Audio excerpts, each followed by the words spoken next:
आजच्या कार्यक्रमाला उपस्थित आदरणीय पवारसाहेब, महाराष्ट्राचे मंत्री धनंजय मुंडे, विशेष रूपाने Godavari urban multi-state credit cooperative society limited याच्या अध्यक्षा सौ राजश्री पाटील आणि संस्थापक खासदार श्री हेमंत पाटील.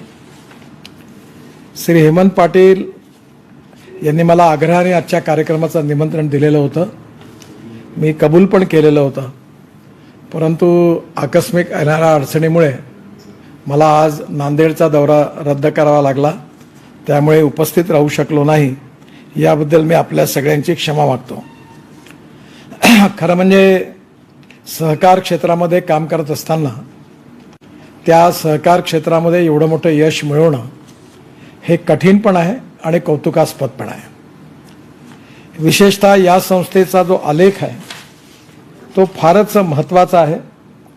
कारण या संस्थेच्या स्थापनेपासून म्हणजे 8 मे 2013 रोजी संस्थेची स्थापना झाली आणि या अल्प काळामध्ये संस्थेने फार मोठी प्रगती केलेली आहे. महाराष्ट्र, तेलंगणा, आंध्र प्रदेश, कर्नाटक, गुजरात, दिल्ली आणि गोवा या राज्यामध्ये शाखांचा 85 शाखांचा विस्तार केलेला आहे आणि 2,06,428 सभासद आहे आणि 1,590 कोटीच्या ठेवी आहेत. आज सहकार सूर्य या नावाने विशेषतः मुख्यालयाच्या नवीन बिल्डिंगचं उद्घाटन पण पवारसाहेबांच्या हस्ते होत आहे. खरं म्हणजे हे सगळाच रिपोर्ट हा अतिशय अभिमानास्पद आहे. सहकार क्षेत्रामध्ये मला आठवतं की शेतकरी संघटनेचे नेते शरद जोशी यांच्याबरोबर मी चर्चा करत असताना त्यांनी सहकार चळवळीमध्ये जे यश मिळालं त्याबद्दल त्यांनी एक असं वाक्य वापरलं होतं की success in cooperative is not a success of cooperative movement, it is the success of a leadership who lead the cooperative movement.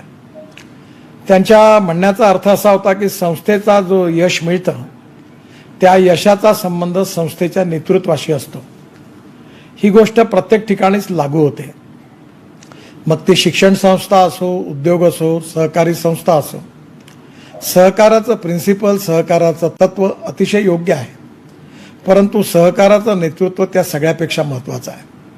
आणि हे जर नेतृत्व खऱ्या अर्थाने विकासाभिमुख असेल आणि त्याची विश्वसनीयता, गुडविल खऱ्या अर्थाने लोकांमध्ये असेल तर लोकांच्या विश्वासावरच ही संस्था यशस्वी होत असते. सहकारातच नव्हे तर 21व्या शतकातला सगळ्यात महत्त्वाचा मंत्र कोणता असेल तर विश्वसनीयता, रेप्युटेशन, गुडविल, क्रेडिबिलिटी ही सगळ्यात मोठी स्ट्रेंथ आहे. आज राजकारणापासून तर व्यवसायापर्यंत आणि सहकारी संस्थेपासून तर शिक्षण संस्थेपर्यंत नेतृत्व करणाऱ्या लोकांचा स्वभाव कसा आहे, चालचलन, व्यवहार आणि चरित्र कसं आहे यावर त्या संस्थेचं मूल्यांकन होत असतं.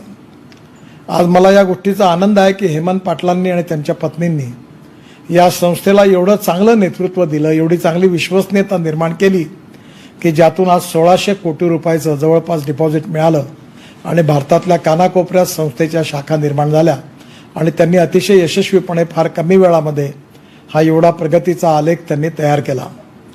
आज खऱ्या अर्थाने महाराष्ट्र ही सहकाराची एक प्रकारे मातृभूमी आहे. कारण महाराष्ट्र, गुजरात, काही प्रमाणात कर्नाटक आणि थोड्या प्रमाणामध्ये मध्य प्रदेश आणि बिहार, यूपीत फारच कमी प्रमाणात सहकाराची यशस्वीता पाहायला मिळते. पण महाराष्ट्रामध्ये सहकार चळवळीला जे यश मिळालं त्यात विशेषतः साखर कारखाने असतील, सूतगिरण्या असतील, क्रेडिट कोऑपरेटिव्ह सोसायट्या असतील, अर्बन कोऑपरेटिव्ह बँका असतील, या सगळ्यांचं योगदान खूप मोठं आहे. आणि म्हणून यातून सहकारी दूध संघाच्या माध्यमातून देखील विशेषतः सांगली जिल्ह्यामध्ये, कोल्हापूर जिल्ह्यामध्ये आणि पुणे जिल्ह्यामध्ये देखील खूप मोठं काम झालेलं आहे.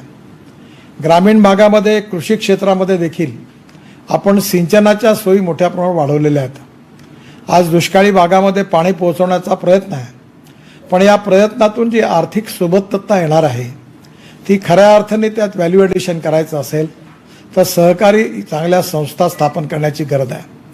मधल्या काळामध्ये फार्मर प्रोड्यूस कंपन्या तयार झाल्या आणि नाशिकमध्ये शिंदे नावाच्या तरुण मुलांनी अतिशय सुंदर असं त्यात काम करून दाखवलं आज 1500 कोटी रुपयाची द्राक्ष ते निर्यात करत आहेत। येणाऱ्या काळामध्ये टेक्नॉलॉजी बदलत चाललेली आहे।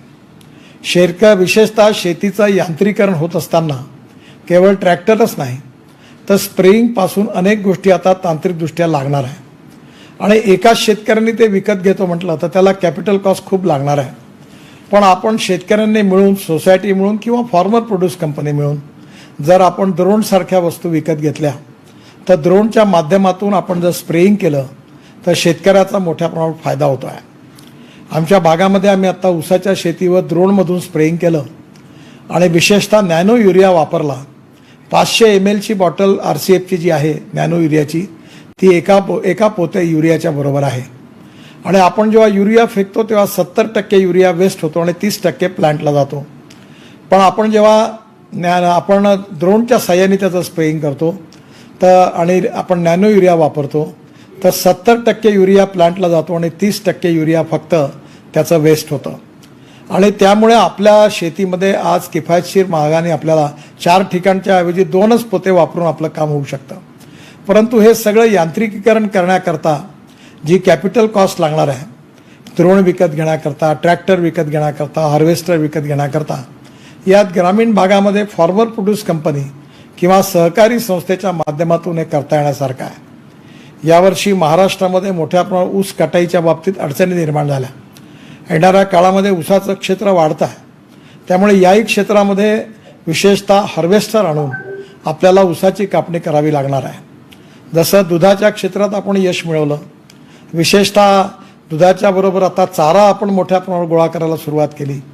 एवढंच नाही तर सूतगिरण्या तयार केल्या आणि सूताच्या ऐवजी आता रेडीमेड गारमेंट तयार करण्यापर्यंत आपण पोहोचलो आणि याचं मोठ्या प्रमाणात आपण एक्सपोर्ट पण आता करायला लागलो। या सगळ्यातून जे व्हॅल्यू ॲडिशन झालं त्याचा उपयोग झाला।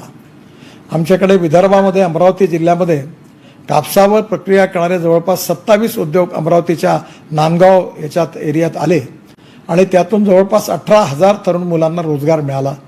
कॉमन ETP झाला आणि तेथून आज मोठ्या प्रमाणावर कपड्याची निर्यात व्हायला सुरुवात झाली। ज्या ठिकाणी कापूस आहे त्याच ठिकाणी सूत, त्याच ठिकाणी कपडा, ज्या ठिकाणी द्राक्ष आहे तिथं बेदाण आहे, ज्या ठिकाणी भाजीपाला आहे त्याच्यात कोल्ड स्टोरेज, प्री कुलिंगच्या माध्यमातून IQF-मधून तो स्टोअर करून जगात एक्सपोर्ट करण्याची संधी आपल्याला मिळाली आहे। किसान रेलच्या रूपाने आपण त्याची सुरुवात केलेली आहे। माझी हेमंत पाटलांना अशी विनंती आहे की आपण क्रेडिट सोसायटी म्हणून या संस्थेचं काम खूप मोठ्या प्रमाणावर उभं केलेलं आहे, पण येणाऱ्या काळामध्ये कृषी आणि ग्रामीण क्षेत्रामध्ये नांदेड भागामध्ये विशेषतः सिंचनाच्या सुविधा उपलब्ध झालेल्या आहेत। आता आपण मोठ्या प्रमाणावर शेतकऱ्यांना एकत्रित करून त्यांच्या जीवनात बदल घडवण्याच्या दृष्टिकोनातून आपल्याला या निमित्ताने काय करता येईल याची योजना आपण जरूर तयार करा, कारण या निमित्ताने आपल्याला महाराष्ट्राचं जे कृषी माल आहे त्याची निर्यात वाढवावी लागणार आहे। आपण जालन्याला आपण ड्राय पोर्ट तयार करतो आहे, आमच्या इथे वर्ध्याला सिंधीला होत आहे आणि आता वर्धेतून आम्ही विदर्भातल्या सूत, कापसाच्या गठाणी या बांगलादेशला एक्सपोर्ट करण्याकरता नवीन मार्ग, रिव्हरच्या मार्गाने नवीन एक्सपोर्ट सुरू करणार आहे, ज्यामुळे शेतकऱ्यांच्या कापसाला जास्त भाव मिळणार आहे।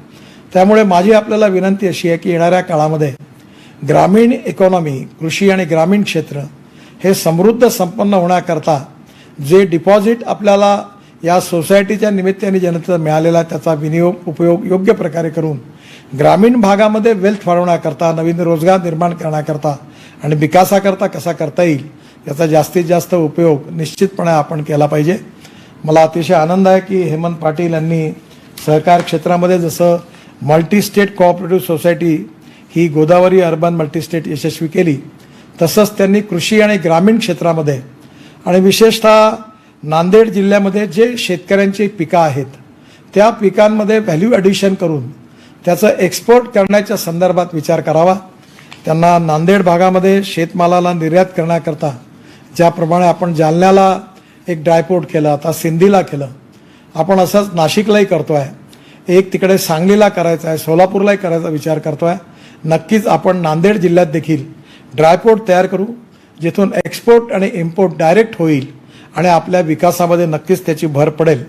मला विश्वास आहे की नांदेड भागामध्ये हेमंत पाटील आणि त्यांच्या सहकार्याने अनेक रस्त्यांची कामं मार्गी लागली आहेत। आता आपण लवकरच इंदोरपासून तर हैदराबादपर्यंत एक एक्सप्रेस हायवे नवीन बांधायला घेणार आहे आणि त्याच्यामुळे देखील नांदेडला त्याचा उपयोग होणार आहे. दक्षिणेकडे जाणारी कनेक्टिव्हिटी पण चांगली होईल आणि विशेषतः नांदेडपासून आता नागपूरपर्यंतचा रस्ताही चांगला झालेला आहे. मला विश्वास आहे की येणाऱ्या काळात उद्योग व्यवसायाचा जाळं मराठवाड्यामध्ये विशेषतः नांदेड, परभणी, हिंगोली या सगळ्या क्षेत्रामध्ये उभं राहावं, सिंचनाच्या सुविधा वाढाव्या आणि शेतकऱ्यांच्याच डिपॉझिटमधून कृषीमालावर प्रक्रिया करणारं व्हॅल्यू ॲडिशन एक्सपोर्ट आपल्या भागातून व्हावं, या अनुषंगाने हेमंत पाटील यांनी पुढाकार घ्यावा अशी माझी त्यांना विनंती आहे. आणि पुन्हा एकदा गोदावरी मल्टीपर्पज क्रेडिट कोऑपरेटिव्ह सोसायटीच्या निमित्ताने मी त्यांना मनापासून त्यांचं अभिनंदन करतो, शुभेच्छा देतो. आणि हीच विश्वसनीयता जी आहे हेच त्यांचं सगळ्यात मोठं भांडवल आहे. मला जर विचाराल तर पैशापेक्षाही, टेक्नॉलॉजीपेक्षाही क्रेडिबिलिटी आणि गुडविल हे सगळ्यात मोठं भांडवल आहे. आणि म्हणून संस्थापक अध्यक्ष हेमंत पाटील हे जे माझे पार्लमेंटमधले सहकारी आहेत आणि त्यांनी अजून एक चांगलं केलं आहे की बँकिंग क्षेत्रातल्या सगळ्या टेक्नॉलॉजीचा उपयोग केलेला आहे. आणि नरिमन पॉईंटसारख्या परिसरात देखील त्यांनी आपलं सेंट्रल हब प्रशासकीय कार्यालय उघडलं. मला असं वाटतं की नक्कीच इतर सहकारी संस्थांकरता एक आदर्श आहे. मी पुन्हा एकदा त्यांचं मनापासून अभिनंदन करतो, त्यांच्या संचालकांचं अभिनंदन करतो, संस्थेच्या अध्यक्ष आहेत त्यांचंही पण अभिनंदन करतो. आणि पवारसाहेबांना विशेष रूपाने क्षमा मागतो की मी आज प्रत्यक्ष रूपाने उपस्थित राहू शकलो नाही. पुन्हा एकदा माझ्या खूप खूप शुभेच्छा. धन्यवाद. नमस्कार. हमेला खवातीन और औरतों के दिगर अमराज, बांझपन के इलाज के लिए, फैमिली प्लानिंग की मशवरात के लिए, बेहतरीन आलात की सहूलत में, नॉर्मल और ऑपरेशन से बच्चों की पैदाइश के लिए और जदगी के साथ साथ औरतों के दिगर अमराज के इलाज के लिए खुसूसी नज़्म केरला के मल्टी स्पेशलिटी और गवर्नमेंट हॉस्पिटल के तजुर्बेकार doctor Khan Sara Nudrat, Mavin maternity and nursing home, Chawalwala complex, SBI bank के ऊपर, देगलू नाका, नांदेड़. अस्सलाम वालेकुम, मैं अखिल मिर्जा. हमें उम्मीद है कि आपको हमारा चैनल अच्छा लगता होगा. लेटेस्ट न्यूज अपडेट के लिए देखते रहे नांदेड़ उर्दू न्यूज, और न्यूज के पसंद आने पर लाइक, शेयर और सब्सक्राइब करना ना भूलें.